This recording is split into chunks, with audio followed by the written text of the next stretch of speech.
I'm so sorry. Isa, pinagmukha mo akong tanga. Ang tagal-tagal ko nag-aantay. Halos 1 oras. Ano sabi mo? Di ba gusto mo makipag-date? Tapos ikaw hindi sisipot. Martin, I'm sorry. Hindi ko nasagot yung tawag mo. But we had an operation. Operation. Palagi ka naman ganyang, Isa. Mas inuuna mo pa yung trabaho mo. Pati buhay mo, ibibigay mo dyan sa firewall na yan. Pero sa akin, ha? Pati anak hindi mo maibigay. Martin, sobra ka naman. Matagal na tayo nagtatry. Baka hindi lang siya para sa atin talaga. Oh, hindi para sa atin talaga. Or dahil hindi ako ang priority mo. Alam mong hirap ka magbuntis, di ba? Tapos lalo mo pang isinusubsob yung sarili mo dyan sa trabaho na yan. Sorry, I'll pick it up to you then. Really? Isa lang paraan para makabawi ka sa akin, Isa. Ano? Mag-resign ka. What?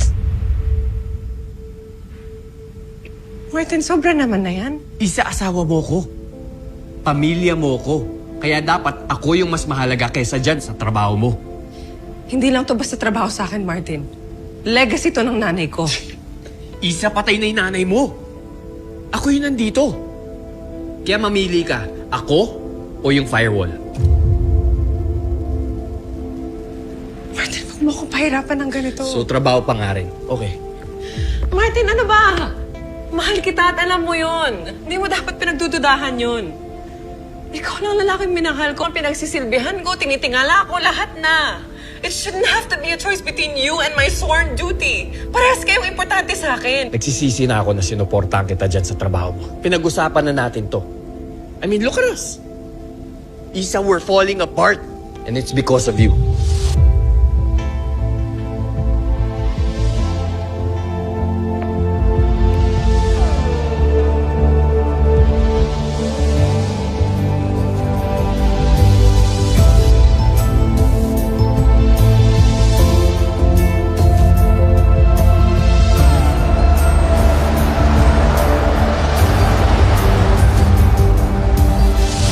Hello? Asan ka? Kita tayo? Kailangan kita. Sama ng loob ko kay Easy. Okay, sige. See you.